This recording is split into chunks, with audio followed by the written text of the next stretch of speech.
Hello friends, welcome to Rasi Studies. இது உங்கள் சுகன்யா. இன்னைக்கு நம்ம பார்க்க போறோம்னா SRM JEE என்ட்ரன்ஸ் எக்ஸாம்ஸ் எழுதணும்னா ஸ்லாட் புக்கிங் ஓபன் பண்ணனும். ஸ்லாட் புக்கிங்ல உங்களோட டேட் அண்ட் டைமை வந்து நீங்க ஃபிக்ஸ் பண்ணனும். அதையும் தாண்டி உங்களுக்கு எக்ஸாம் ஹால் இன்ஸ்ட்ரக்ஷன்ஸ் என்ன கொடுத்திருக்காங்க, மார்க் டெஸ்ட்க்கு உண்டான இன்ஸ்ட்ரக்ஷன்ஸ் என்ன கொடுத்திருக்காங்க அப்படிங்கறத டீடைலா இந்த வீடியோல பார்க்க போறோம். சோ இந்த வீடியோவை ஸ்கிப் பண்ணாம பாருங்க. அதுக்கு முன்னாடி என்னோட சேனல் பிடிச்சிருந்தா கண்டிப்பா லைக் பண்ணி ஷேர் பண்ணுங்க. தெரியாதவங்க தெரிஞ்சுக்கிட்டும் சப்ஸ்கிரைப் பண்ணுங்க. பக்கத்துல இருக்க பெல் ஐகான் பட்டனை கிளிக் பண்ணும்போது என்னோட நோட்டிஃபிகேஷன்ஸ் எல்லாமே உங்களோட மொபைலுக்கு ஈஸியா வரும். இப்போ பாத்தீங்கன்னா SRM டீம்டு யூனிவர்சிட்டியில ஜாயின் பண்ணும் அப்படின்னா SRM டீம்டு யூனிவர்சிட்டிக்கு உண்டான SRM JEE உண்டான அப்ளிகேஷன்ஸ் போட்டிருக்கணும். அப்ளிகேஷன்ஸ் போட்ட மாணவர்களுக்கு பர்டிகுலராக எந்த டேட்டில் எக்ஸாம்ஸ் நடக்குது அப்படின்னு பார்த்தீங்கன்னா ஏப்ரல் 22ஆம் தேதியிலேருந்து ஏப்ரல் 27ஆம் தேதி வரைக்கும் எக்ஸாம் நடக்குது.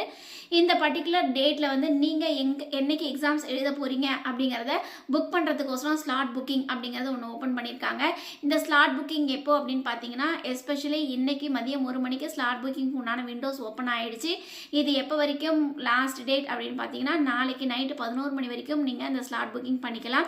ஸ்லாட் புக்கிங்கில் உங்களுக்கு வந்து அந்த பர்டிகுலராக ஏப்ரல் 22ஆம் தேதியிலேருந்து ஏப்ரல் 27ஆம் தேதி எக்ஸாம்ஸ் எழுத போகிறவங்களுக்கு காலையில் ஒரு ஷிஃப்ட், ஈவினிங் ஒரு ஷிஃப்ட் அதுதான் ஸ்லாட் புக்கிங். காலையில் எத்தனை மணிக்கு எழுதலாம் அப்படின்னு பார்த்தீங்கன்னா காலையில் 10 மணிலேருந்து 12 மணி வரைக்கும், ஈவினிங் பார்த்தீங்கன்னா உங்களுக்கு 2 மணிலேருந்து 4:30 மணி வரைக்கும் உங்களுக்கு 2 ஸ்லாட்டாக உங்களுக்கு அலோகேஷன்ஸ் பண்ணி கொடுத்துருக்காங்க. சரி, இந்த எக்ஸாம் ஸ்லாட் புக்கிங் வந்து எங்கே பண்ணுறது, எப்படி பண்ணுறது, இது டெமோ வீடியோ என்ன அப்படிங்கிறத டீட்டெயிலாக பார்க்க போகிறோம். இந்த வீடியோ எண்டில் நம்ம சொல்லியிருக்கோம். அதுக்கு முன்னாடி இந்த எக்ஸாம்ஸ் எழுதுறதுக்கு எக்ஸாம் ஹால் இன்ஸ்ட்ரக்ஷன்ஸ்லாம் என்ன கொடுத்துருக்காங்க அப்படிங்கிறத டீட்டெயிலாக பார்க்கலாம்.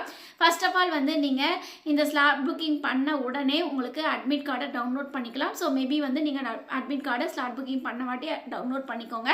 அதுக்கடுத்து இந்த அட்மிட் கார்டு, அதுக்கடுத்து வேலிட் ஐடி ப்ரூஃப் ரெண்டையும் எடுத்துக்கிட்டு நீங்கள் பர்டிகுலராக எந்த எக்ஸாம் சென்டர் வந்து அலோகேட் பண்ணியிருக்கீங்களோ அந்த எக்ஸாம் சென்டருக்கு என்னைக்கு டேட்டில் வந்து அலோகேட் பண்ணியிருக்கீங்களோ, எந்த டைமில் அலோகேட் பண்ணியிருக்கீங்களோ அந்த டேட் அண்ட் டைமில் நீங்கள் போயிடணும். பிஃபோர் 1 ஹவருக்கு முன்னாடியே போயிடணும் அப்படின்னு சொல்லியிருக்காங்க. என்ன காரணம் அப்படின்னு கேட்டிங்கன்னா உங்களுக்கு வந்து அங்கே ரெஜிஸ்ட்ரேஷன்ஸ் பண்ணுறதுக்கு, இல்லை வந்து நீங்கள் கரெக்டான வேலிட் ஐடி கொண்டு வந்திருக்கீங்களா, உங்களே ரெஜிஸ்ட்ரேஷன்ஸ் பண்ணுறதுக்கு எல்லாமே அங்கே ப்ராப்பராக 1 ஹவருக்கு முன்னாடியே போனீங்கன்னா நீங்கள் சேஃப் ஜோன் அப்படிங்கிறத சொல்லியிருக்காங்க.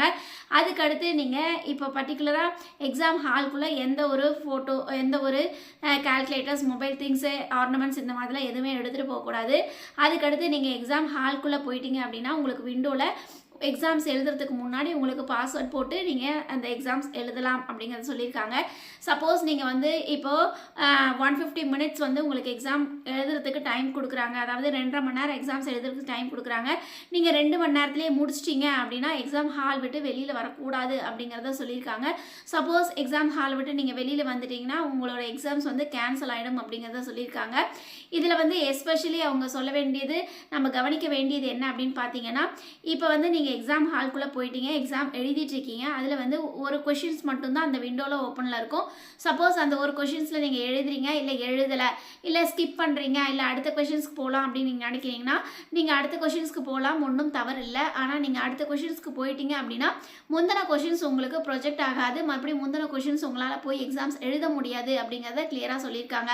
ஸோ ஒவ்வொரு கொஷின்ஸையும் நீங்கள் பார்த்து தெளிவாக தெரிஞ்சு அதுக்கேற்ற மாதிரி ஆன்சர் எழுதிட்டு தான் நீங்கள் அடுத்த கொஷின்ஸ்க்கே வர முடியும். சரிங்களா? இந்த மாதிரி அவங்க வந்து கொஸ்டின்ஸை வந்து அலோகேட் பண்ணியிருக்கிறாங்க. அதுக்கு அடுத்து வந்து என்ன சொல்லியிருக்காங்க அப்படின்னா, நீங்கள் வந்து ப்ராப்பராக எக்ஸாம் ஹால் இன்ஸ்ட்ரக்ஷன்ஸை கடைப்பிடிக்கணும் அப்படிங்கிறத சொல்லியிருக்காங்க. சப்போஸ் நீங்கள் எக்ஸாம்ஸ் எழுதி முடிச்சிட்டிங்க, அப்போ வந்து எக்ஸாம் ஹாலை விட்டு வெளியே வரத்துக்கு முன்னாடி நீங்கள் பாஸ்வேர்ட் போட்டு அந்த எக்ஸாம் உண்டான விண்டோஸை வந்து க்ளோஸ் பண்ணிட்டு தான் வரணும் அப்படிங்கிறத சொல்லியிருக்காங்க. அங்கே I want to submit the button அப்படின்ற ஒரு பட்டன் இருக்கும். அந்த பட்டனை நீங்கள் கிளிக் பண்ணிட்டீங்கன்னா உங்களுக்கு வந்து அதுக்கு அடுத்து வந்து நீங்கள் எக்ஸாம்ஸ் எழுத முடியாது அப்படிங்கிறதையும் சொல்லியிருக்காங்க. ஸோ இது எல்லாமே ப்ராப்பராக நீங்கள் வந்து எக்ஸாம் ஹாலில் செய்ய வேண்டிய விஷயங்கள் அப்படிங்கிறத சொல்லியிருக்காங்க. சப்போஸ் நீங்கள் வந்து 150 மினிட்ஸ், அதாவது 2.5 மணி நேரம் எக்ஸாம் எழுதி முடிச்சுட்டு 2.5 மணி நேரம் எக்ஸாம் முடிஞ்சிச்சுன்னா ஆட்டோமேட்டிக்காக அது விண்டோ வந்து க்ளோஸ் ஆகிடும் அப்படிங்கிறத சொல்லியிருக்காங்க. சரிங்களா? ஸோ இந்த மாதிரி எக்ஸாம் ஹால் இன்ஸ்ட்ரக்ஷன்ஸ் கொடுத்துருக்காங்க. அதுக்கு அடுத்து வந்து உங்களுக்கு வந்து வேறு என்ன இன்ஸ்ட்ரக்ஷன்ஸ் கொடுத்துருக்காங்க அப்படின்னு பார்த்தீங்கன்னா, நீங்கள் வந்து பர்டிகுலராக மார்க் டெஸ்ட் எக்ஸாம் எழுதலாம். மார்க் டெஸ்ட்டுக்கு உண்டான எக்ஸாம் டேட் என்ன அப்படின்னு பார்த்தீங்கன்னா ஏப்ரல் 19 காலையில் 11 மணிலேருந்து ஏப்ரல் 21 நைட் 8 மணி வரைக்கும் நீங்கள் மார்க் டெஸ்ட் எழுதலாம் அப்படிங்கிறத சொல்லியிருக்காங்க. ஸோ இதுக்குண்டான விண்டோ வந்து ஏப்ரல் 19ஆம் தேதி காலையில் 10 மணிக்கு ஓப்பன் ஆகிடும். ஸோ நீங்கள் மார்க் டெஸ்ட் எழுதி பார்க்கலாம். இந்த SRM JEE உண்டான என்ட்ரன்ஸ் எக்ஸாம்ஸ் எப்படி இருக்கும் அப்படிங்கிறத நீங்கள் மார்க் டெஸ்ட் எழுதி பார்க்கலாம் அப்படிங்கிறத சொல்லியிருக்காங்க. ஸோ அவங்களோட இதுலேயே வெப்சைட்ஸ்லேயே அவங்க மார்க் டெஸ்ட்டுக்கு உண்டான லிங்க்கும் ஜென்ரேட் பண்ணுவாங்க. ஸோ நாளைக்கு காலையில் உங்களுக்கு ஜென்ரேட் பண்ணிடுவோம் அப்படிங்கிறத சொல்லியிருக்காங்க. ஸோ நீங்கள் மார்க் டெஸ்ட் எக்ஸாம்ஸ் எழுதுறீங்க அப்படின்னா அதுக்கும் ப்ராப்பரான இன்ஸ்ட்ரக்ஷன்ஸ் கொடுத்துருக்காங்க. அது என்ன அப்படின்னு பார்த்தீங்கன்னா, நீங்கள் பர்டிகுலராக மார்க் டெஸ்ட் எக்ஸாம்ஸ் எழுத உட்காந்துட்டிங்கன்னா நீங்கள் எந்திரிக்கக்கூடாது. அது மட்டும் இல்லாமல் உங்களுக்கு வந்து இந்த பாத்ரூம் போகிறதோ அந்த மாதிரிலாம் எதுவும் செய்யக்கூடாது அப்படிங்கிறத சொல்லியிருக்காங்க. அதே மாதிரி நீங்கள் எக்ஸாம்ஸ் எழுதும் போது மொபைல் ஃபோனு இல்லைன்னா உங்களோட டிஜிட்டல் வாட்ச்சு இதெல்லாமே வந்து வச்சிருக்கிறதுக்கு அனுமதி இல்லை அப்படின்னு சொல்லியிருக்காங்க. சன்கிளாஸு இல்லை ஹெட்ஃபோனு இதெல்லாமே நீங்கள் போடக்கூடாதுன்னு சொல்லியிருக்காங்க. போதியமான வெளிச்சம் இருக்கணும் உங்களோட எக்ஸாம் ஹாலில், அதாவது நீங்கள் மார்க் டெஸ்ட் எழுதுகிற ஹாலில் வந்து உங்களுக்கு வந்து கரெக்டான வெளிச்சம் இருக்கணும் அப்படிங்கிறத சொல்லியிருக்காங்க. எந்த ஒரு டிஸ்டர்பன்ஸும் இல்லாமல் எக்ஸாம்ஸ் எழுதணும். அது மட்டும் இல்லாமல் அந்த எக்ஸாம் ஹாலில் வேறு யாரையாச்சும் இன்வைட் பண்ணுறதோ இல்லை 2 பேர் உட்காந்து எக்ஸாம்ஸ் எழுதுறதோ அந்த மாதிரிலாம் எதுவும் கூடாது அப்படிங்கிறத சொல்லியிருக்காங்க. இதையும் தாண்டி சிஸ்டம் ஓரியன்டாக நீங்கள் வந்து ஏதாச்சும் சிஸ்டமுக்கு இல்லீகலாக ஏதாச்சும் நீங்கள் வந்து செய்கிறதோ இல்லை கூகுளை அந்த சிஸ்டம்லேயே செக் பண்ணுறதோ இந்த மாதிரிலாம் பண்ணிங்கன்னா சிஸ்டம் பார்த்துச்சு அப்படின்னா கண்காணிச்சு அப்படின்னா உங்களோட எக்ஸாம் வந்து கேன்சல் ஆகிடும் அப்படிங்கிறத சொல்லியிருக்காங்க. சரிங்களா, தானாகவே அது வந்து தேர்வு வந்து நின்றும் அப்படிங்கிறத சொல்லியிருக்காங்க. அதே மாதிரி நீங்கள் கொஷின்ஸை நீங்கள் படித்து சத்தமாக படிக்கக்கூடாது, லிப் மூமெண்ட்ஸ்லாம் கொடுக்கக்கூடாது அப்படிங்கிறத சொல்லியிருக்காங்க. இதையும் தாண்டி நீங்கள் வந்து எக்ஸாம் எழுதும் போது உங்களை மாஸ்க் போட்டு மூடுறதோ இல்லை வந்து ஒரு துணி போட்டு மூடுறதோ அந்த மாதிரிலாம் எதுவும் கூடாது. ஃபேஸ் வந்து கரெக்டாக கிளியராக இருக்கணும் அப்படிங்கிறத சொல்லியிருக்காங்க. எக்ஸாம் அப்போது நீங்கள் வந்து தண்ணி மட்டும் தான் குடிக்கணும். மித்தபடிக்கு ஃபுட்டு சாப்பிட்றது இல்லை வந்து கூல்ட்ரிங்க்ஸ் சாப்பிட்றது இந்த மாதிரிலாம் எதுவும் கூடாது அப்படிங்கிறது நீங்கள் எக்ஸாம் மார்க் டெஸ்ட் எக்ஸாம் எழுதுறீங்களா அந்த மார்க் டெஸ்ட்க்கு உண்டான ஹால் இன்ஸ்ட்ரக்ஷன்ஸ் கொடுத்துருக்காங்க. சரிங்களா, சரி, இதுக்கு அடுத்து வந்து உங்களுக்கு ஸ்லாட் புக்கிங் எப்படி பண்ணுறது அப்படிங்கிறத நம்ம டீட்டெயில்டாக பார்க்க போகிறோம். ஸோ 1 by 1 நீங்கள் பாருங்கள், தெளிவாக உங்களுக்கு புரியும். சரிங்களா, உங்களுக்கு வந்து பாருங்கள், உங்களுக்கு எஸ்ஆர்எம்க்கு உண்டான விண்டோஸ் வந்து நம்ம ஓப்பன் பண்ணியிருக்கோம்.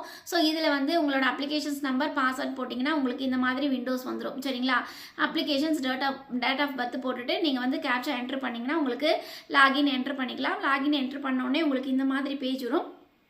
இதில் வந்து உங்களோட அப்ளிகேஷன் ஃபார்மு, அதுக்கடுத்து உங்களோட அப்ளிகேஷன்ஸ் நேமு, இது எந்த இயர் எக்ஸாம்ஸ் எழுதுறீங்க, அதே மாதிரி அப்ளிகேஷன்ஸ் நம்பர் எல்லாமே ஜென்ரேட் ஆகிருக்கும்.